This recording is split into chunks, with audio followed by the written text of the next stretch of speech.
monkey balls. Okay.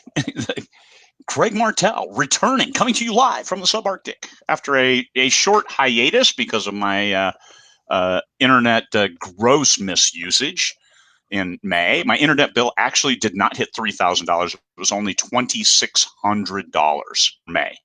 Petty internet cash. bill. So petty cash. That's right. We're taking it out of petty cash and considered a violent assault on our soul. But we have that under control for June. And today we are back. First guest of the new season, Lawrence M Schoen. Hey, where are you coming to us from, Lawrence?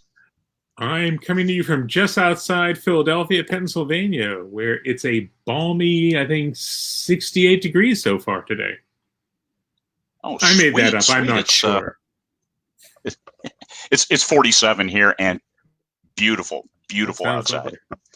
And of course, it's Thursday. It rained yesterday. It's every day is a new day, and yes, today is Tuesday. I know people miss that. People miss Tuesday. I miss the daily. Here's what day it is. You sure it's Hang not on Thursday? Just a second.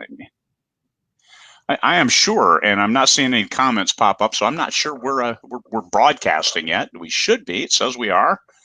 Oh, we have 17 people listening, according to the little meter thing. How is that possible? Yeah. So, there we go. We have Facebook user. Yay! Thank you. You're number one. I've just lost the screen, so hold on just a second. I know I was here a moment ago. It's got to be one of these. It's got to be one of these tabs. Oh, there I am. Okay. I see. Yeah, I see you. Oh my God.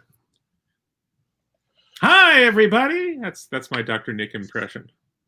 Hang on just a second. Closing out any extra bandwidth usage. So there we are. Okay, we're here. Lawrence.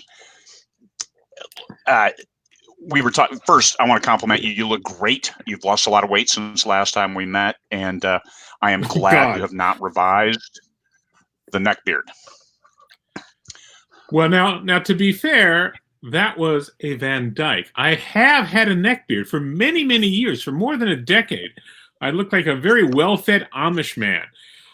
People kept coming up to me asking me, "Hey, will you help me raise this barn?" But no. Can I get a ride in your wagon? that love what you've done with the bonnet. Yeah. But that went away.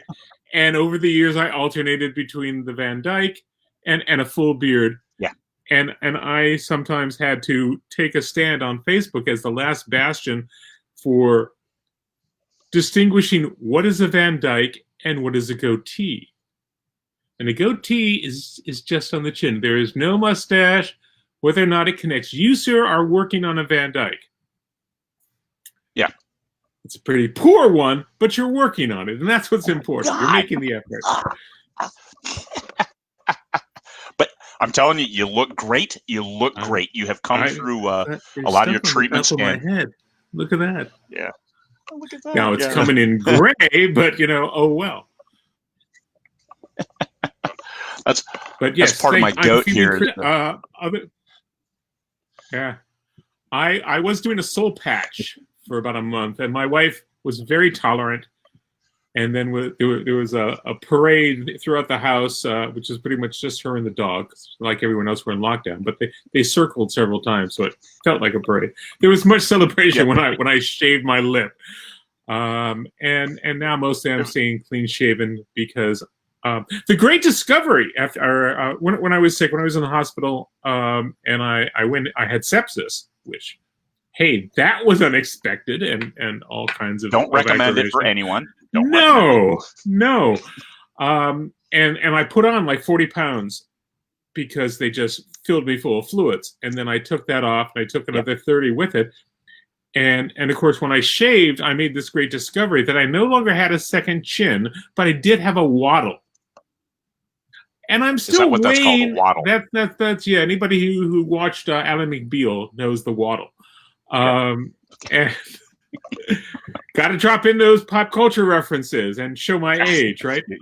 Yeah. Yeah, yeah. So I don't know if that's a good trade in, and it still seems like some kind of alien growth here. But I should do Tuvan throat singing or something. I don't know. It would be awesome. Yeah. I have to say, you look great. I mean, you've lost a lot of weight this year, and as you said before we went live, don't recommend the cancer diet to anyone. Not But fun. if you must come through it well and on the other side and doing better for yourself and your body, because your body likes having less fat and more muscle and more less stuff to carry around. I've lost 14 pounds since the lockdown started. Yeah, weighed in at 191 this morning and still going. My target is still 180 and trying to get down there and burning more calories. Yesterday, I walked a mile in addition to doing my sit-ups. I did sit-ups right before we started here. That's why I got a hold of you a little late. I wanted to make sure I got those out of the way. Sit-ups, God. That's the thing. The recovery is going very well. The convalescence has gone very well, and the one thing that I'm still working on, or primarily the thing I'm working on, is regaining strength and stamina. So I try to put in a 2-mile walk each day. Not that we're in competition, sir. And some days that's easy and it's great. And I've started using some dictation software, which I got to slip that in so we can pretend we're talking about writing. That's right. We will. That's been exciting. And most days, that's good. And then around 8 o'clock at night, I'm just done. But every now and then, that 2 miles just wipes me out completely. Well before the evening comes. But I try between a deliberate 2-mile walk and then just puttering around the house, with the step counter on my phone, keeping track. I'm trying to hit about 6,000 steps a day, which is about 3 miles. And yesterday hit 8. Nice. And so I wasn't sure how I'd be feeling this morning when I got here for you. My head keeps turning different ways. I can't seem to settle down. I don't know what that's like. Like I've got what is this when your hand shakes? Parkinson's or Parkinson's. There we go. Yeah, that's a neurological disorder, which you do not have. You're very clear. You sound great. Well, but my father had it, so I'm waiting for it. The genetic time bomb that my parents gave me. Yeah, my mom has the shakes. She shakes so bad she can't read any of my books because she can't hold it still. Now, yes, you could have a page turner and stuff like that, but she doesn't. That doesn't work for her. So yeah, she hasn't read any of my books because she can't hold them still enough to read. But you started the year with you're undergoing treatments, and I started the year with heart surgery. So I do a mile because my heart starts acting up, and yes, we're all broken. However, production. How were you able to keep writing during those treatments? Well, it's kind of funny because with the start of 2019, I adopted a new regimen, and I was using this elaborate spreadsheet which showed me, I've got like 12 different projects going simultaneously, which my traditional author friends think is crazy, and indie author friends don't even blink at it. Of course you've got 12 projects going simultaneously. How would you get anything done otherwise, right? And I was averaging, and for me, historically, the goal was write 1,000 words a day. 2,000 words was a phenomenal day. Well, for the first half or so of 2019, I was averaging more than 3,000 words a day with this new system, and it was glorious. Nice. And then beginning of August, I got diagnosed, and then the shitstorm happened. Can we say shit? Of course we can say shitstorm. And given the state the world's in, given the state the world's in, that's the least problem we have, right? Yeah. And so then things trickled off, and if I was doing 2,000, that was still, I considered a good day. I went into the hospital end of January. February was almost a complete loss, but I tried to write something every day just because I'm one of these stubborn people when it comes to streaks, Yeah, your language learning streak, that's 1,300 days now. Something absurd like that on Duolingo. I use an app, MyFitnessPal, which is, I don't know, also I think around 1,300. I'd have to reach behind me and find the phone and look these things up. If there's a call for that from the viewing public, I'm happy to. But what are the odds? But then when I got home, when I got discharged from the hospital in the middle of February, they warned me, and the hospital warned me, and all sorts of well-intentioned colleagues who've gone down their own cancer journey warned me of what they called chemo brain, and that it could last a year. And the first several weeks, I mean, I was just so stupid. To illustrate this, there was the morning where I got up and looked down and said, "Oh, I have both a left foot and a right foot." This was the level of cognition that I was capable of at that point. And that complete numbness or stupid time, as I called it, lasted, every waking moment for several weeks. And then I began to get like an hour a day in which I said, "Oh, I can do normal things." And writing, there's stupid time. There's normal function. Ooh, bring the hand back into the frame. And then up here is, the cognitive requirements for writing. And I wasn't spending time up here. And eventually I'd get an hour a day at that. And it slowly increased. Well, finally, chemo brain ended. But through it all, I was pounding away at it. So the goal is still 2,000 words a day, and now I still use the spreadsheet, and it tracks how many words in each project on any given day, and then a total for that project at the end of the month, and all of this, a total word count for the day across projects, and anything over 2,000 words, gets banked as a buffer for when I may desperately need it. So I ended May with 3 days and change in the buffer, which doesn't make up for like the 16 days I owe it from February and March. But you don't owe it anything, Lawrence. Oh no, these are the games we tell ourselves, to get up in the morning and work.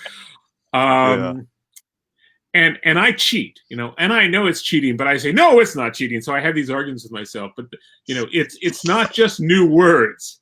It's, if I'm editing, I do this thing like when I'm editing, I take 10% of the span of words that I've edited and count that toward the day's quota and things like that. This is your super ego fully engaged. Absolutely.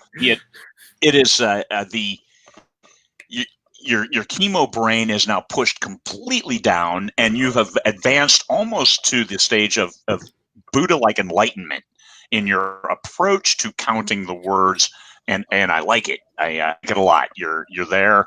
You're getting the count, and I'll say that January sucked for me. I mean, I finished a book, and we published a book in January, but in February I didn't publish anything new, because the end of January just blew completely, because new heartbeat, bad stuff, and then February I'm like, I have to get writing. I mean, I dabbled, and I'll tell you that your posts that you said, "Oh, I have chemo brain today, I suck," were still very lucid.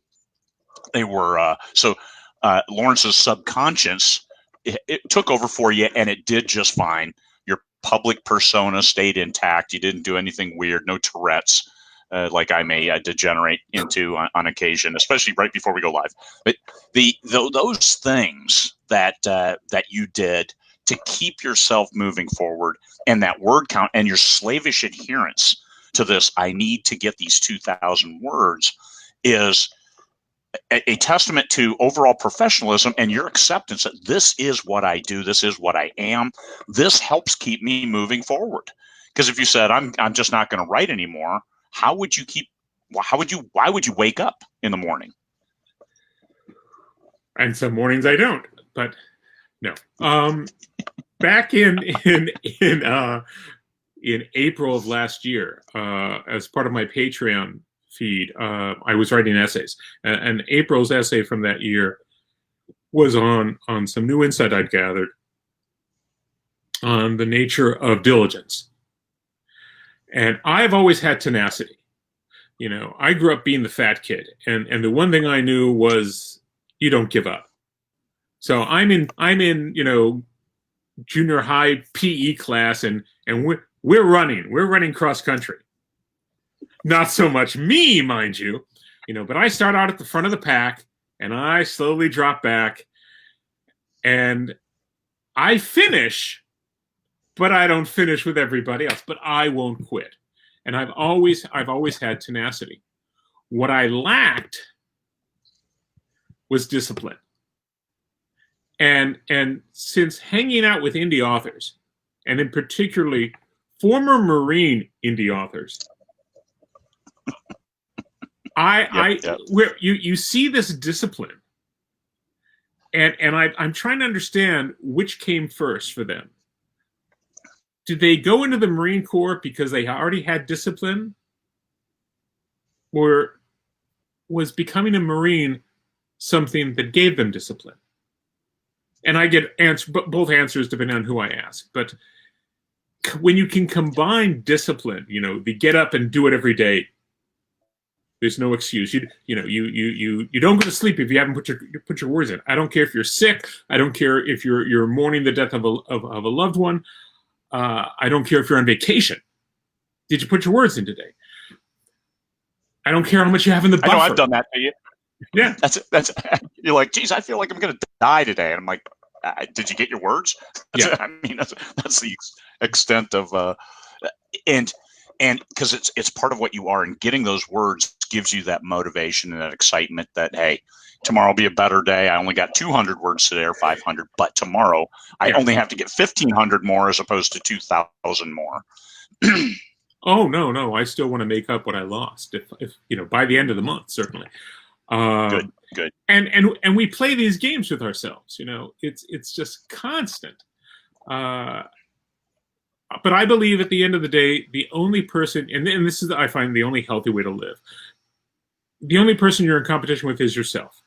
Because if you look at the next guy, I mean, if I look at you and Michael, and I think, you know, I've been writing for over 20 years. Okay.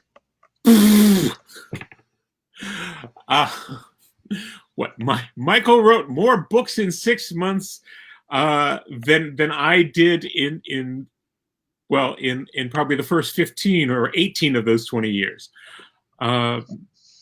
So here's what's really, and in that context, here's what's really bizarre. We are in June. This is why I thought it said at the front of the program it was Thursday, because in 2 days I have another book coming out. I've had a book a month come out for all of 2020, so that'll be 6 books. Nice. In under 6 months, and that includes, you know, being hospitalized and having chemo brain. And now, you know, that's because I'd set some of those things up in advance. That's because 2 of those books were omnibus editions. But I don't care. I'm taking credit for, you know, 6 new titles. Yep. Yeah. New revenue streams each. Well, that's the theory, but you know that hasn't yet quite been borne out so much yet. But I am working on it. It is my goal to be the 20 books poster child come November. And I want you to be as well. I think you already are, in the fact that you have been publishing and moving forward, and continue and have goals, reaching for those goals. You for this show, I mean, random things. I wanted to talk about that, being able to write while, let's say, under the weather, and you know, stiff upper lip. And you know, the British phraseology for understatement, but also brand development. One of the first things after I met you, one of the first things you asked was, "Hey, can you come on my blog and answer what was your favorite meal?" And so you've been doing this for thousands of days now. How many hundreds of people have you had come on and do that for you? You're referring to my blog feature, Eating Authors, and I asked one question: what's your most memorable meal? And it's now in its 10th year, which I think is crazy. And to celebrate, I keep putting this off, but I need to reach out to the intention is to reach out to only 100 of the several hundred, I think about 400, I guess, people who've been on the program. And I want to do a book. That'll be yet another book this year that I don't have to write, which will be 100 meals from luminaries of traditional publishing and indie publishing. So expect that letter soon, Craig. And then of course I mean all the content is out there on the website right now, which is lawrencemschoen.com. And it's it actually serves multiple. First, I think it's just a cool idea because the point was we read these authors and we don't know anything about them. We fall in love with their books, and this gives that reader a chance to get a little peek into the mind of that individual. Because somebody's most memorable meal may be a phenomenal meal. Here we were at this Michelin star restaurant, yay. Other people, it's the company they're in. We have one author who's sitting in the Oxford Faculty Club with Freeman Dyson, and there you go, Stephen Hawking, and other luminaries, and he's just sitting there. He's like a junior postdoc, and he's just sitting there in physics, being very, very quiet, listening to these brilliant people complain.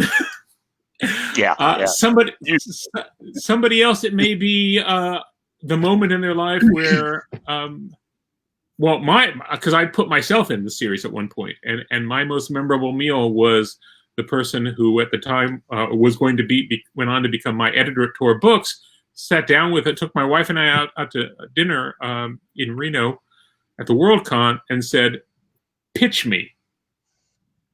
Which I wasn't expecting him to do. And I pitched him several ideas for novels, and he said, that one. I need a treatment for that one. And that ended up being the first of the books I sold to Tor, which, kind of a memorable meal for me. So it's not just about necessarily the food, but the intention behind the series has always been to give the readers a little insight into the author. And that's been wonderful. But then when I had to develop a newsletter, because now I'm doing the whole hybrid or indie author thing, and you gotta have a newsletter, right? I talked to some people I know in the marketing world, and they said, well, you gotta have content. And I said, I have fresh content every week. So I have my monthly newsletter, which will go out on Thursday, coinciding with the new release. But then every Monday, I have a very short piece, which is just a reminder link to that morning's Eating Authors that goes out to the subscriber base as well. And that may be a mistake. Some of them may say, yeah, we'll read your monthly newsletter. Don't bother this weekly shit. But I don't know. It's fresh content, and they can't get it anywhere else. And one hopes that they're being introduced to new authors. As you may recall, depending on the length of the meal I get, I wrap that text around 1 to 3 book covers. Okay. Provide links. I write a crappy little intro describing something about the author, if I know the author personally, or I just pull things in from their website or from their Amazon page or wherever. And of course there are links. There got to be links. So that people can get the books, and it links to their Amazon Author Central page if they have one, and so forth. Does it work? I don't know. How do any of these things work? We're like rats on the wheel when we're doing it because well, Craig does this, so this must work. I mean, for a moment there, I was thinking, do I need to be a lawyer or join the Marine Corps? Probably, but neither of these seem like good options at this point in my life. The management of reader expectations and creating that relationship with your readers is a critical element. Whether you have a newsletter or not, you still have to have that relationship. The newsletter is just the easiest vehicle by which to keep people who like your stuff on the hook, and then tell them, hey, I have a new release. Look at this. and then you say something about it and get them excited about it, and hopefully you've built up to that over the months. But the that relationship with the readers, I think this is one thing that indies get better than most traditional authors. And the fact that you've been doing Eating Authors for 10 years shows that you recognized right away that that relationship was important. And even if it was targeted towards other authors, but it also establishes you don't have to be the sole guy, the shining beacon in the darkness. You're just pointing people, hey, look at this guy. Look at, look at Marco Clues. Look at John Scalzi. Look at what his most memorable meal was. Look at, and then go down the line. And it's like, hey, I'm going to go to Lawrence because he knows people and I can have access to other people. So this is one thing that we've seen with indies is when you promote other indies, especially if you're narrowed in and these other indies are like you and write similar tropes and similar things that your readers might like, the readers appreciate it. It's like Miracle on 34th Street, the old version, where Macy's is sending people to Gimbel's. How in the hell does that happen? Yeah. Well, it's because, hey, I'm helping other people. And if you're helping other people, they help you. And that's, you get a lot more by being selfless. I mean, hey, but isn't that selfish? Well, yeah, you can go about it both ways, but as long as you don't expect to get something back and you just do it because especially it's a niche and it's neat. And so Eating Authors, I know you've had a number of indies on.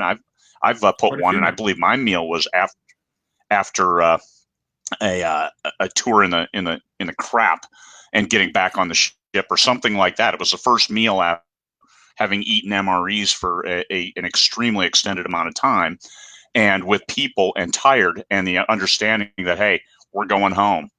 It's one of those things. This is what I remembered, and this is I think what I shared. But that's the kind of thing. It's memorable, and I know that's what struck me as everybody has a different memory of, hey, and it's so vivid in their minds. It makes it really easy for us to jam something and say, hey, Lawrence, here's what I've got.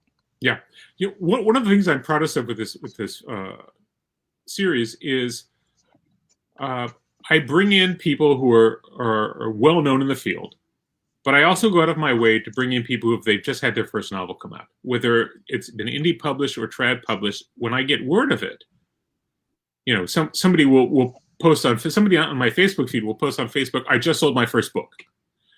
It's not coming out for 9 months, but I just sold my first book, and I will fire off a note and say, when you have a release date, I'd like to invite you to be on Eating Authors.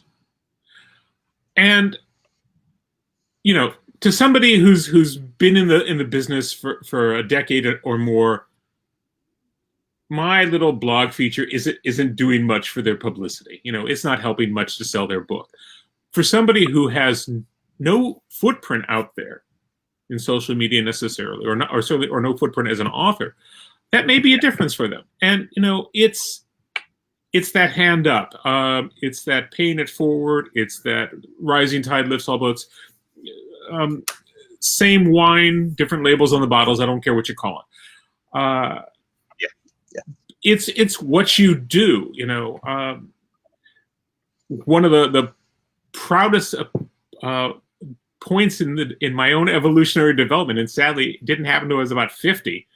Was the realization that it doesn't all have to be about me. Most of it, sure, but not all of it. And that happens later in life for men, I think, and I understand. Yeah. I get you completely, man. And I began doing things like, more of this. Well, it's 10 years ago that I started Eating Authors. I began doing more mentoring. I began doing more reaching out to other people. Because otherwise, I'd just solely be the guy standing on the front porch telling people to get the hell off my lawn, which I still save time for. And that has been the worst part about the whole lockdown, is that there's really no one for me to yell at because they're not on my lawn. And we still commit to that. We're ready to do that as needed because we just can't have people on our lawn. That's the benefit of aging, is because now you can yell at people, get off my lawn, and be serious about it. I don't need it anymore, but I had a cane. I walked with a cane for about 6 months, both before and after the delightful time. And it was great being able to shake that cane at people, and to whack slow-moving children. But these times are past.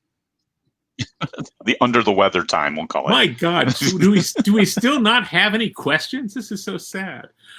We have no questions because you're so interesting. I say I'm fully engaged. This is aren't I? Damn interesting. It is about you. So, no. The working through an illness and a recovery and still publishing, still staying diligent. My wife has a PhD, and one thing she said is the difference between a person with a PhD and one with a master's is the person with a PhD simply refused to give up. Right. Because there's plenty of reasons. Oh, God. Yep, plenty of reasons. And that's what it takes. It takes, I'm just going to get it done. Because by the time you're done with your dissertation, ready to defend it, you're done with it. It's like, I am done with this. And I'm going to defend it, and then I'm going to move on to what I'm really going to do. And now my wife is linguistics as a second language acquisition, loves what she does. I love teaching, mentoring. Yep. I'm still hoping she does not speak Klingon. Well, that's what I'm saying. We got to work on that.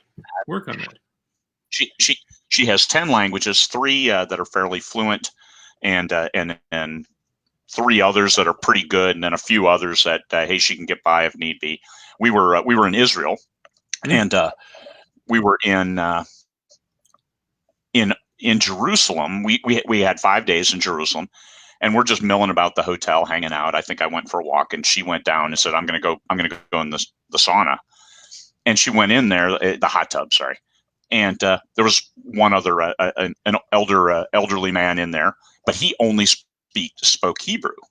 So she carried on a conversation in Hebrew, one of her other languages that she can get by with. And we were with a tour group, but we were with the Jewish tour group from New York. Now they spoke Yiddish, which is completely different. So nobody speaks Yiddish, not in Israel either. So it's in Israel they speak Hebrew, and so my wife was able to get along pretty well. And while we were there, and we had an incredible time. We were the only 2 Christians on a group with 60. There was 65 in the tour group. 63 Jews from New York, mostly. Some that had retired and gone to Florida, and then us, as one does. The tour guide, he's like, oh my God, is this if this is going to be, you please let me know if this is a problem. I was like, this isn't a problem. These people are great. They're hilarious. And like we were with them 17 days. We got the biggest, longest tour we could get and had a great time. And it has provided some fodder for some of my books. I mean, sure. First, I love the archaeological sites that we visited, and also the interpersonal interactions. We were in line to go into the Western Wall, and some of the Hasidic Jews kind of like bumped in the front because they come there every day to pray, and tourists are there blocking the way in. And they tried to bump in line, and these New York City Jews, no way, they were having none of it. And it was. I mean, I laugh, and I'm sure people are like, "Oh my God!" But these people, everybody was there to pray. It was okay, and yeah, they chase these people. Hey, get in the back of line. So no, I love the idea that I'm it's my daily worship. I'm in a hurry. That just seems kind of bizarre to me. Yeah. I've dabbled in about 20 languages, but terrible at language. I'm fascinated by language, but I'm not good at it. And people assume if you're fascinated with language, you develop, fluency and ease of acquisition. No, on a good day, I'm lucky if I have English.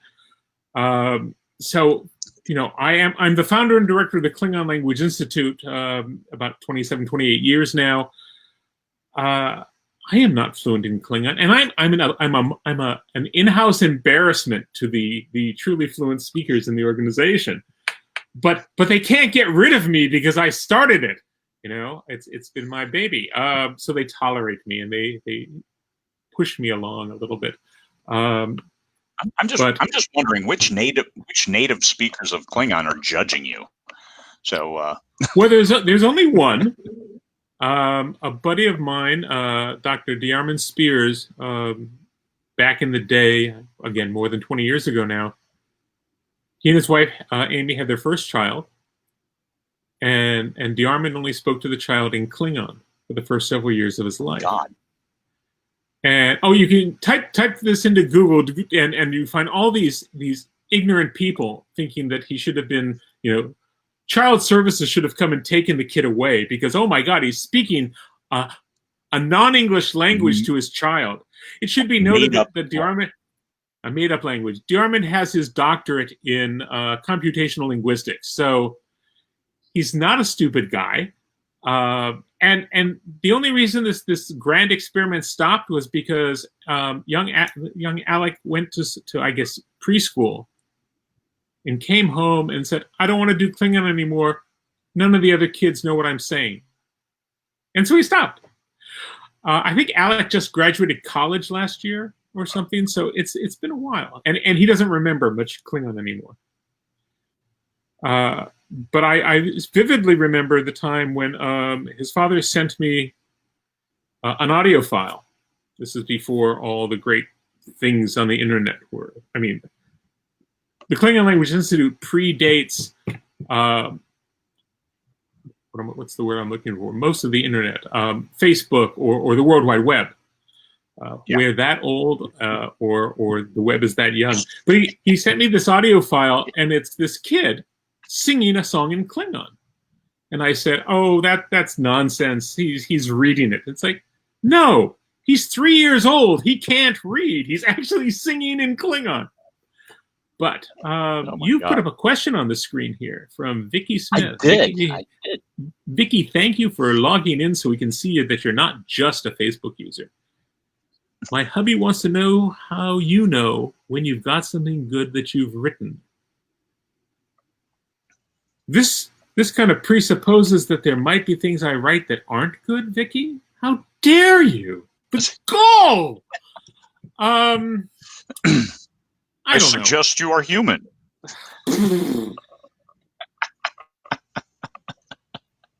This makes me want to sidetrack on use of the phrase unmitigated gall.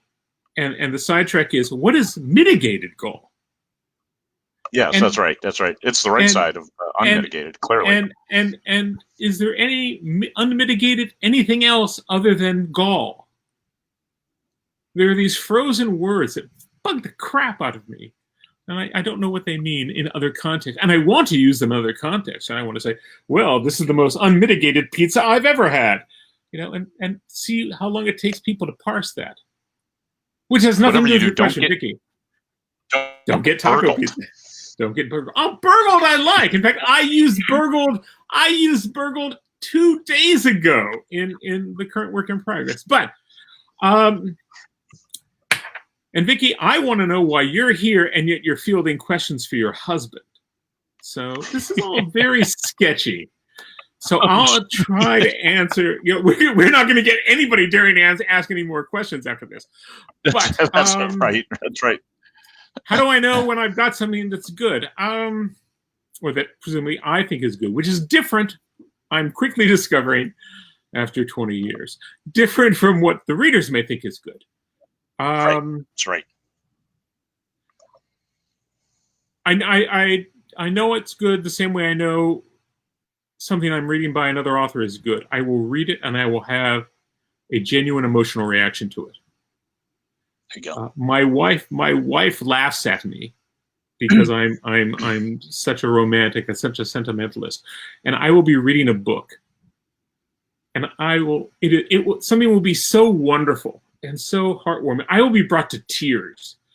I'm sitting having my lunch in a restaurant, reading on my phone, and I'm weeping, and people are concerned, and it's such a wonderful experience, and I mean that's the height. Not everything I write by any means comes close to doing that. Every now and then it does. There are 3 scenes in my novel, my novel Barsk, that do that for me. And I repeatedly go up to people and I ask them, did you cry? And if so, how many times? And I can tell you where. And that's very exciting for me, that ability to genuinely elicit that kind of a response from a reader. It means you've really made a connection. That's important for me. For me, I have some beta readers, and they give me that first look.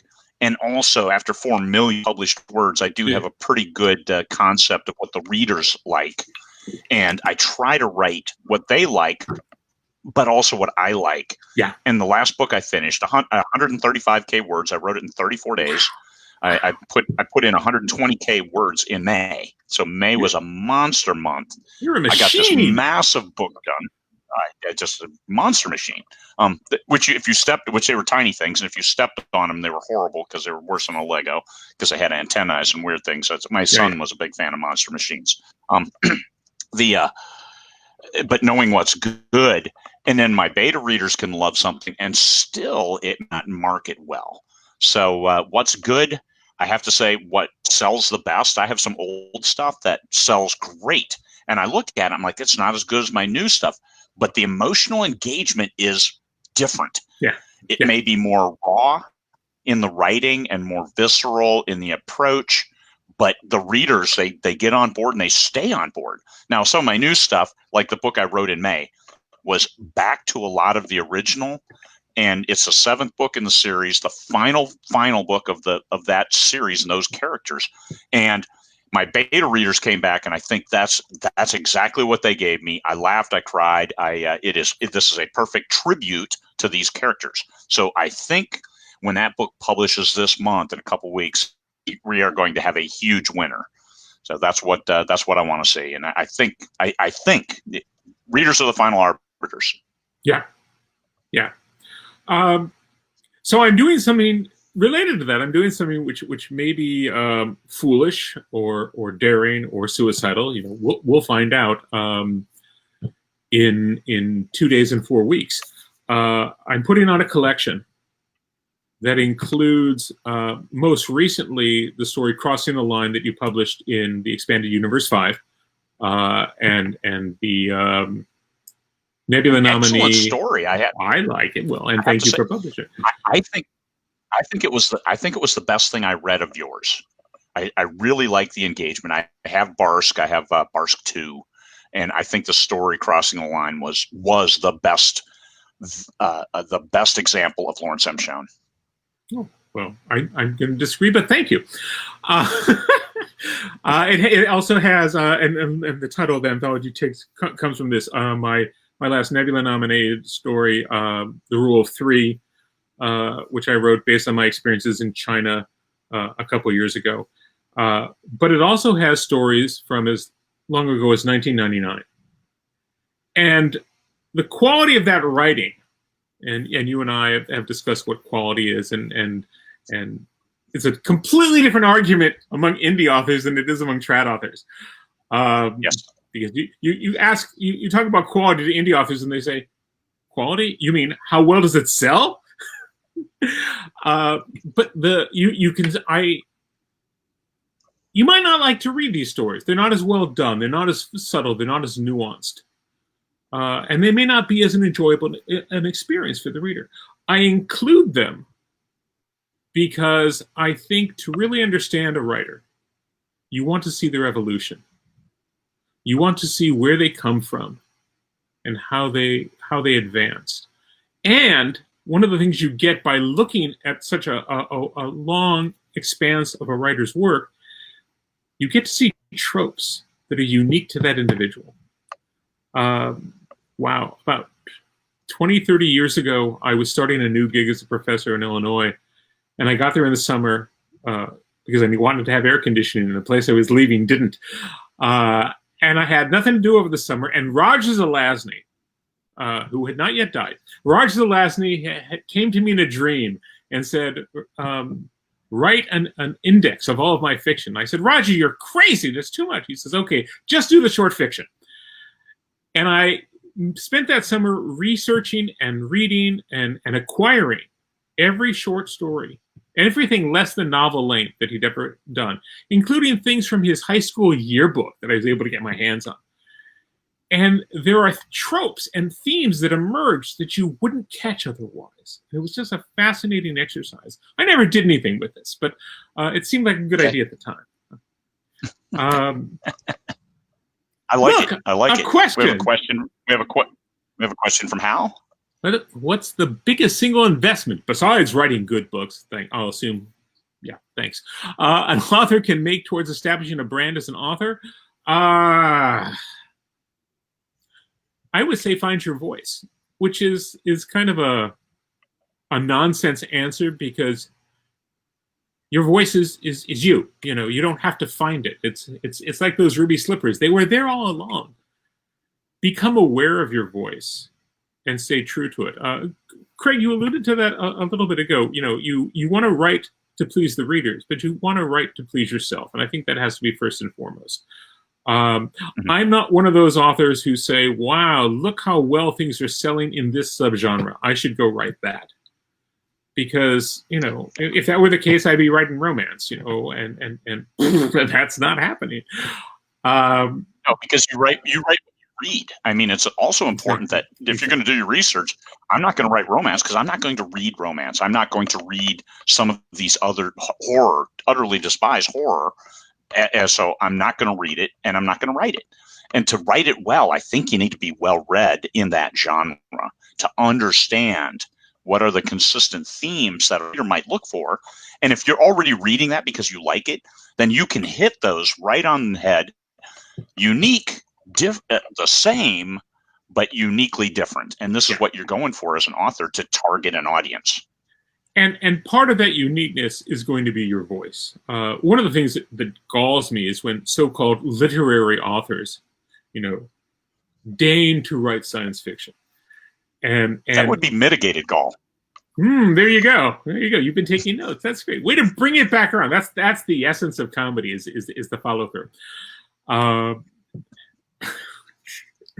Anyway, because then they think they've invented something new, you know, and they do, and the door on the starship irised open. Ooh, oh, please, we had that in 1940. But that brings up another problem in the genre, is that the learning curve in science fiction is very steep, and getting steeper, you know, every year. And it used to be the golden age of science fiction, were things like Sprague de Camp, Keith Laumer, Henry Kuttner. Yeah. Oldsters like you and I recognize these names, whether or not we read them in the day.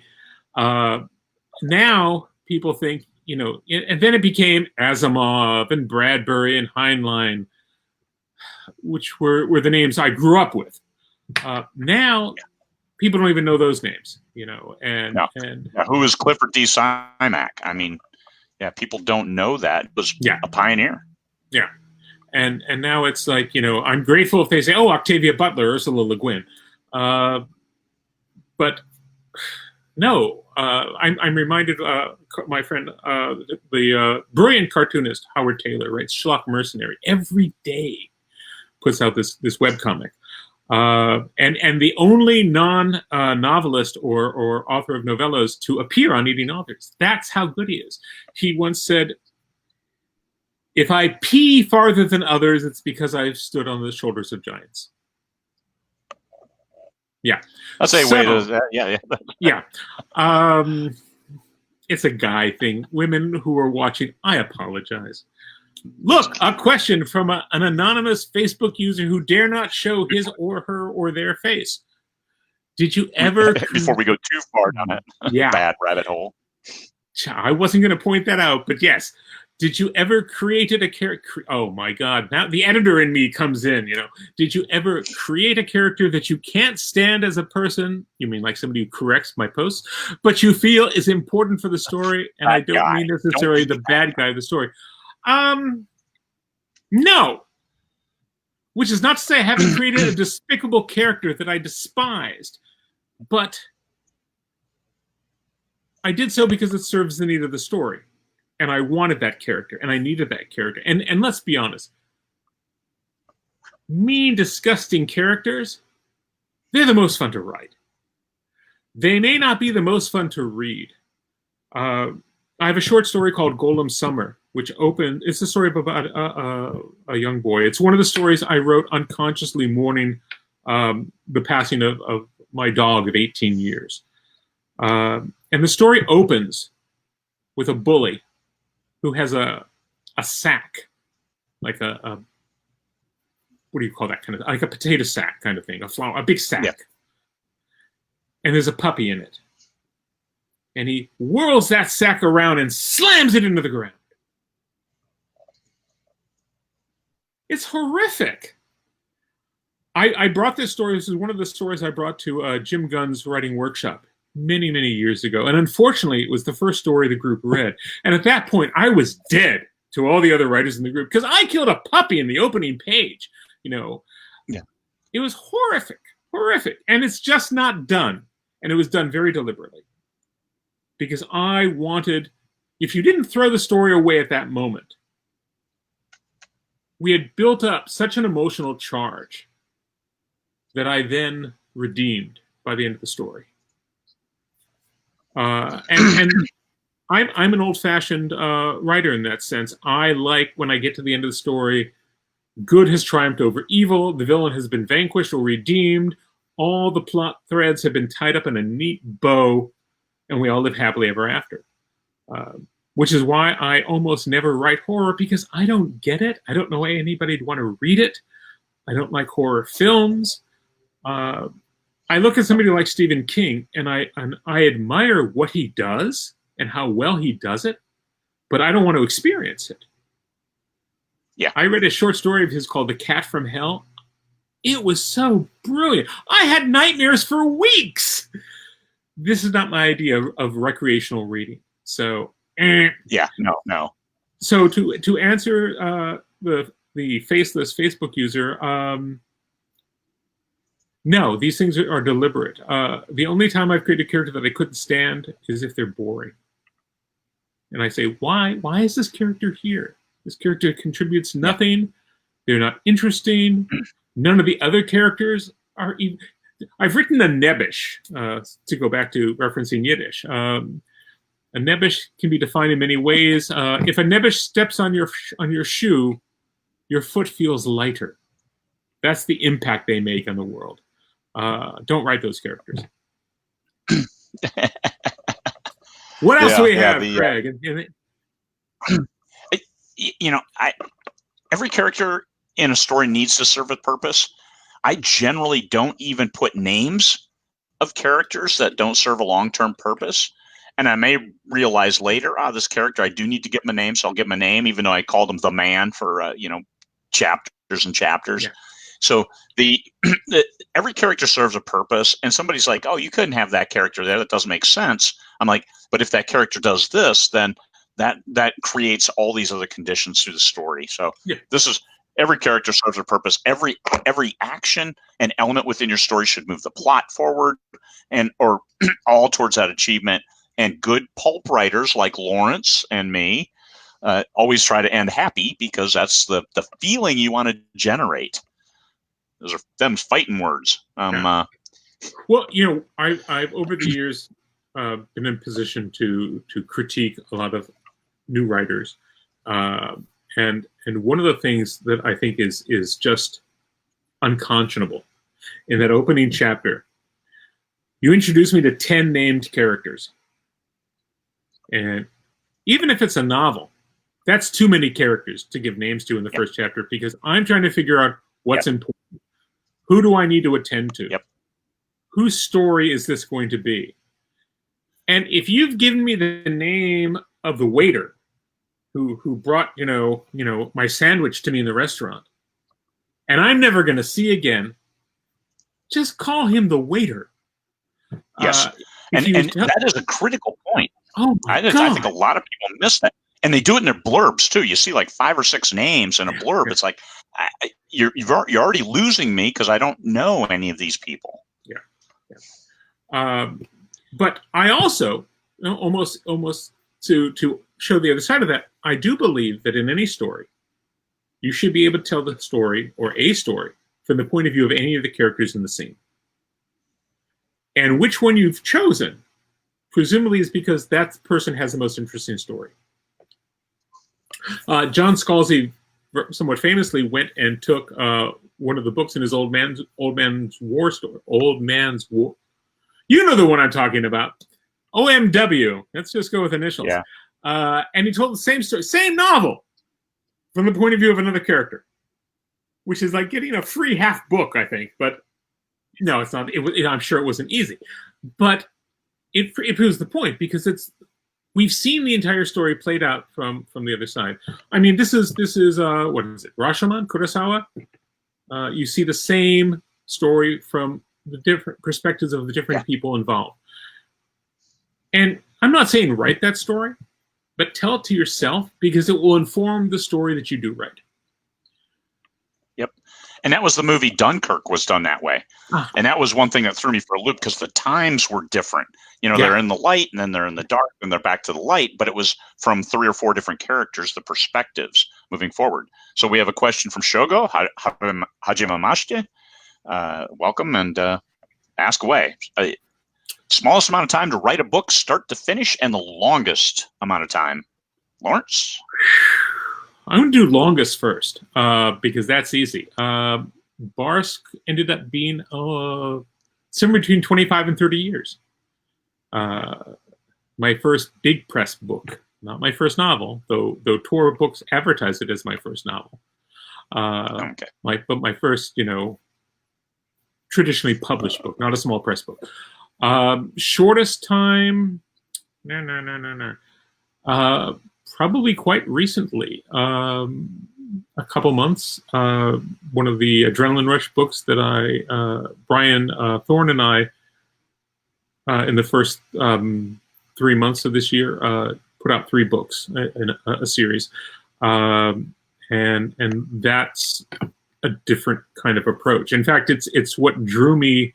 One of the things I learned going to 20 books was I don't write fast enough to do this stuff, particularly not if I take 25 to 30 years to write a big book. But I can write a treatment and hand that off to a co-author who does write fast, and then they give me back a draft, and then I edit that draft, and we say, "Hey, it's a book." And Brian and I have done that now with 4 or 5 books, 3 of which have come out, and we're very optimistic about the next 3 new series. So good, but I think that's a kind of a mistaken question because it takes you down the wrong direction. It's like asking, how long your legs should be, and the answer is long enough to reach the floor. Right? There's a Phantom Tollbooth reference in there for those of you who remember Norton Guster. Write the book. The book takes as long as it takes. Sometimes you sit down to write a short story, and midway through, you discover the short story is telling you, "Psst, I'm a novella, or I'm a novel, or I'm a series." I have a short story. Some years back, Mike McPhail came to me and said, "I'm putting together a military science fiction anthology. Would you like to be in it?" And this is like you ask an actor, "Hey, do you know how to ride a horse? Do you know how to shoot a bow?" And the actor always says yes, even though they don't know a thing, because if they get the gig, they can learn, right? And they'll apologize on set, but they want the gig. So I said, I'd never read any military SF, and I certainly hadn't written any military SF. I said, "Oh, Mike, of course. When do you need it by?" And I ended up writing him a pirates in space story set in the middle of a war. I've been in like 20 anthologies, and that's the only anthology that year after year after year I would get a royalty check for this little story. And that anthology spawned like 8 others in the series. And then a best of, which they reprinted that story in. And after I'd written that story, I realized, oh crap, this may look like a standalone story, but it's actually the last 3 chapters of a novel. And I've gone back and I have a draft of that novel and I know how it ends, right? Because I published the ending. Yeah, clearly. But I need to get around to doing that novel. And sneaky plug here, that story is also in the new collection coming out on July 2nd. Nice. There you go. See how I did that? How can you be any of that? Shameless self-promotion. I am a data guy, so of course I have all of these numbers and I have them in my head. The longest amount of time I took to write a book was 61 days, and that was 100,000 words. and that was my very first book. I set a goal of 1,000 words a day. Now, it took me months to edit that and go back through it because it was my first book, and it was a lot of clunky language. There's a lot of just bullshit. You got to count. You got to count all the time, not just to write a draft. I'm sorry, Shogo. Maybe I misunderstood the question because Craig and I are answering very different questions. Yeah. Craig, it sounds like you're saying from the time I sit down to write the first word to the time I write the end. This is the thing that annoys me on the 20 books feed. People say, right, I wrote the end. Well, when is the end? Is the end when I've finished the first draft? Is the end when I've edited? Is the end when I sent it to Amazon and uploaded the file? No, that's the full span. End is when you write the end on the first draft, because people's processes going through it after that is much beyond that. Like me, the book I'm working on right now, it's 25,000 words, and I will write it in 6 days, and we will publish it before the end of the month. So less than a month from start to finish. Yes, it's a novella because it's only 25,000 words, but the last book, 135,000 words, took 34 days to write, and it will take another 25 days through the QC process, so less than 2 months for a book that's 135,000 words. So 61K words writing. The first 3 years of my writing career, I averaged over 2,700 words a day, every single day for 365 days a year. Last month, I averaged over 4,000 words a day. So writing a book, I mean, their quality control process, because what I look at writing a book is I write the book. That doesn't mean I sit on it and do nothing until such time as it publishes. I write the next book. That's how you average 2,700 words a day every day for 3 years straight. So writing a book is the production line, and even if you're part of it, is putting on the wheels. Oh, down to 1 star. Hopefully, I'm still here. Yeah, you blipped out there for a moment. Okay, I'm back now. So writing the book is you write the book, and it's your production line, because you are the production manager, you are the talent, you are the artist, you are the creator, all of that. So as you keep creating, so fastest write a book. If you can publish a book a month or 2 books a month, then your pace is good. You're going to keep producing. Like Lawrence with a book a month this year. Hey, a book a month. This is a production line. So actually writing a book from start to finish is just part of an extended process, which is, to me, is a different conversation, because I have put into place, thanks to Michael Anderle and his help, a process for quality control with 4 beta readers. I have 15 to 20 proofreaders now. I have an editor, and all of that, because of these processes, will only take a week to 10 days. And this is quality editing, quality beta reading, quality proofreading. So when it finally goes to market, this is a top end product. And I have 4 books with the traditional publishing and imprint of Simon & Schuster. So I've seen the trad process.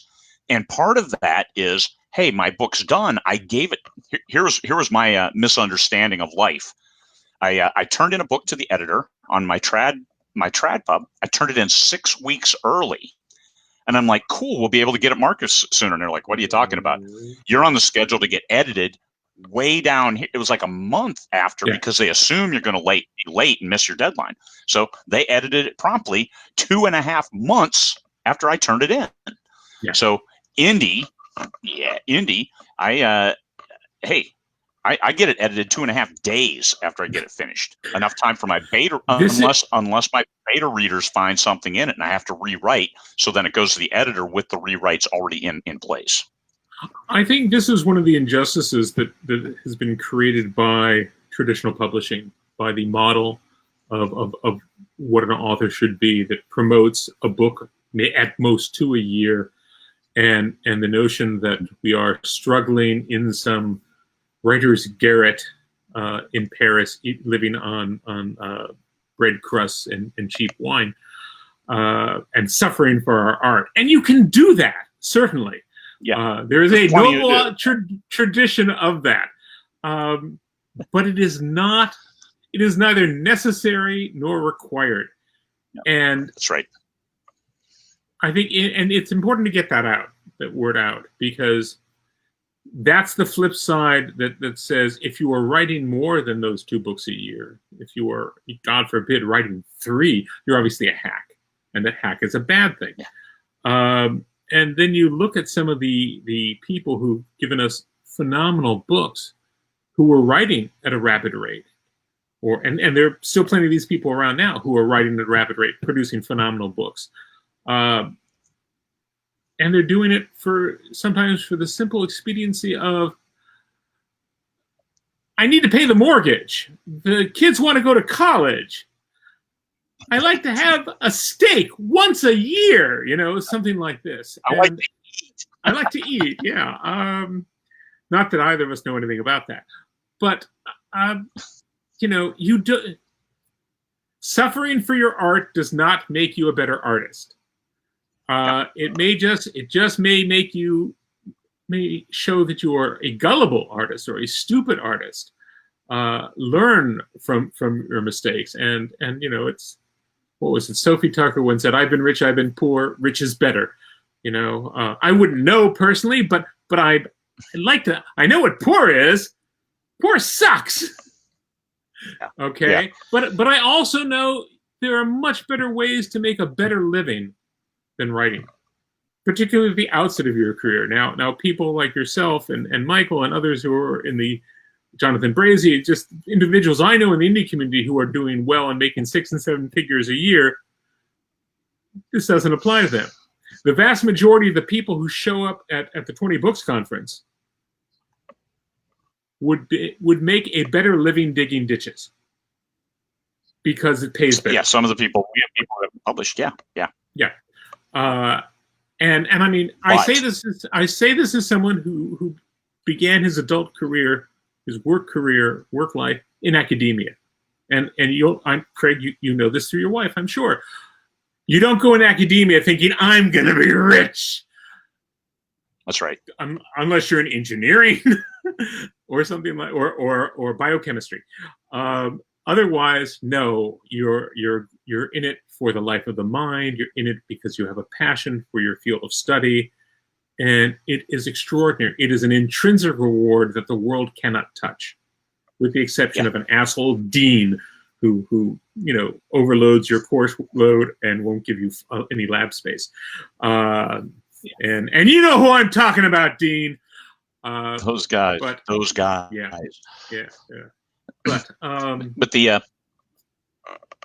the art and 20 books to 50K, that title alone this is a retirement plan. So one thing we're really trying to do is teach people, hey, there is value in your words, but there is a continuous improvement process because the vast majority of authors, your first book is going to suck. My first book had a good story, but it wasn't written well. And this is what Simon & Schuster gave me the blessing on was, hey, we need to fix this, but it'll work for our new genre that we're going to tap. So it was simply circumstance that got me that contract, that got me the books, that got me the insight. And they just sent me a check last week, which I appreciate. So still making money off this series, doing well. Yeah. And it's good. A lot of learning. And plus it makes me hybrid to see both. I make orders of magnitude more money off my own stuff that I publish myself. And it's no aspersions. It's different. These revenue streams are all complementary. They all add to the total. And this is what we're looking for. And one thing you have to do and understand is you have to be a little bit humble. You can have an ego, but you have to understand that you can do better. You can do better. And this goes back better to might be relate to an audience better. I mean, we've had some spirited conversations on that one word of quality. Yes. I mean, I know Michael. Oh my God. Very spirited, shall we say? But it's still to the end result of keep the readers happy. And if you're writing, just understand. But I think one thing that we were talking past each other on was, what was our goal with that book and that story? Because if your goal is, I want to write something that I can look at, that I can hand to my mother and say, this is the best thing I've ever written. And I've done that. I have a book that, hey, this is probably one of the best books I've ever written. And I've sold a few hundred copies and that's it. And it's like, what the hell? But I'm proud of that book, and I'm proud of what it is. I'm proud how I worked in my autobiography into the book. All good. It's just understand your goal. With that book, that was the goal. With other books, it's like, hey, I want to tell a story. I want the fans to love it and say, where's the next one? The big thing when you're writing series is you want fans saying, I loved it. When's the next one coming out? Because then you got them on the hook. Hey, join my newsletter and you'll find out. Keep them on the hook. I love listening to you because all these ideas start springing off, and I want to cut you off and respond to something and go, no, and then I should be taking notes. So I have two things I have to say. One, I take exception to your statement that 20 books to 50K is a retirement plan because writers don't retire. That's true. That's true. I mean, come on. Until you're blind and arthritic, you're going to be sitting there typing away and working on the next work. The other thing you said about, you wrote the book you wanted your mother to read. And I remember my mother passed a few years ago, but I sent her a copy of Barsk, which is arguably the most ambitious book I'd done to that point in time. And, it deals with racism and predestination and free will and, a lot of heavy concepts in that book. And my mother said, oh, that was the one with the cute elephants. I like that. So you get what you get, man. There you go. Reader has spoken. I love having people come up to me at conventions and tell me what my book is about. And the first time someone did that, and from my point of view, they were so far off, I was offended. And then I realized, no, their experience is their experience, and it's completely legitimate. It's completely true for them. Ideally, they would keep it to themselves and not try to sell me on what my book means. Yeah, that's right. I remember an interview with Bob Dylan where somebody said, "Oh, hey," and he's, so my words better than I do, and yeah. He really took offense at somebody telling him, "Oh, it was great that you wrote about this," and it ain't about that at all. And pretty much, it wasn't beyond him to call somebody a moron. So. Yeah, and reviewers do that all the time. It's like, amazing, the insights you have into my soul that I don't even possess. Now, sometimes that's legitimate, but I'm reminded of something Alfred Lord Tennyson once said. Somebody asked him what a particular poem meant. And he said, "Madam, when I wrote the poem, the only one who knew that answer was myself and God. And now only God knows." You move on to the next book, particularly in trad publishing. By the time you're on book tour, if you're fortunate enough to get a book tour, or you're doing a reading somewhere, and people are asking you what's such and such thing, then you're thinking, that's a really great question, but I'm 200,000 words into another project or several other projects. I honestly don't remember what was going through my head on that Tuesday morning. I think I had soup in the afternoon, but I couldn't tell you what kind. It's things like that. I don't know. Yeah, well, we have been on almost an hour and 15 minutes, so we're going to wrap this up because I don't want another $2,600 internet bill. You're so selfish that way. The people haven't had enough yet. We haven't talked about taco pizza. We never did. We never did. Let me talk about taco pizza real quick. Wait a minute. When you said what a prick, was that you or me who's the prick? Oh, that was me. Okay. For not wanting to spend that's on my internet. Oh, you're fine. Yeah, I agree. Yeah. The taco pizza. What makes it great is not to be moron. It's more like pizza than a taco. And you take whatever crust you want, whether it's a boboli or bubala or whatever. Or make your own bread machine, make a crust, refried beans in with actual pizza sauce. You mix those two together, and you spread a nice layer on. Then you put your taco meat, so you cook it like you're cooking for a taco, and you spread that on. And then you put the cheese on, whatever taco cheese you like, and that's what you cook. And then when you pull it out, you add your freshly shredded lettuce, real Doritos now, And thin crust is the way to go because it's got to hold steady because you need to be able to hold it. You can't have it flopping all over the place. You lose your lettuce and Dorito. And then a sweet sauce. You don't want like chunky salsa. That makes it different. That makes it like a taco. Then you might as well just get a taco. But you want like a smooth, sweet sauce. And then, I mean, Happy Joe's makes the best in the world. I've been around the world at least 2 times. Happy Joe's Taco Pizza. You should get one, enjoy it for what it is, and then go down the street to Pepe's and get a taco and enjoy that for what it is. But just let your senses be absorbed. Let your body and soul be overwhelmed by the joy, the pure, judgeless joy as you cram half a large taco pizza down your pie hole.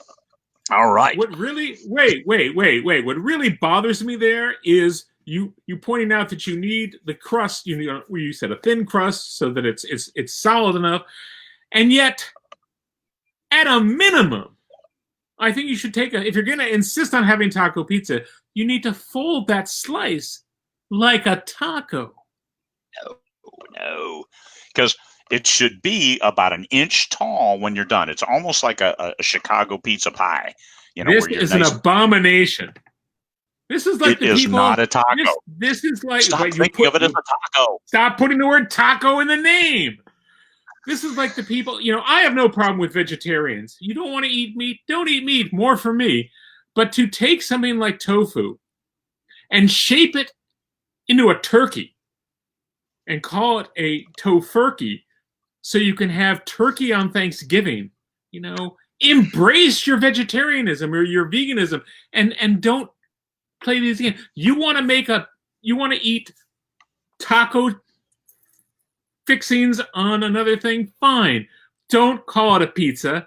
It's a really big taco that you don't want to fold. It's a taco too big to hold in your hands, and so you cut it in slices.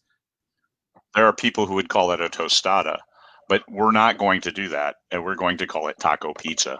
And we're going to eat it right. I'm going to be in the Midwest in September, and we're going to hold a 20 bucks luncheon. I was thinking Lulu's in Galena, but we may, I'll get a hold of Happy Joe's in Dubuque, Iowa. It's 15, 20 miles from Galena. And we might do Happy Joe's taco fucking pizza for the 20 bucks official 20 bucks luncheon, Iowa or Illinois. I don't know yet. We'll see if we can get a good space. Happy Joe's can get loud, and this is one of the things, but they have an area in the ice cream area. You can also get ice cream sundaes and socials and all that good stuff. Can you get ice cream to your taco pizza. I think they might have one as a dessert. Can you get ice cream taco pizza? You cannot. There are limits. There are limits to your taste buds and your good sense.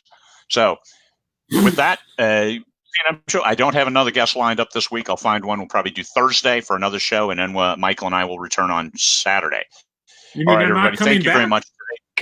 Okay. You're Lawrence. There literally was no one else for today's show. So, no, thank you very much for coming on. I want to tell you, you look great. Your mind is clearly as sharp as I remember it from years past. So, thank you very much.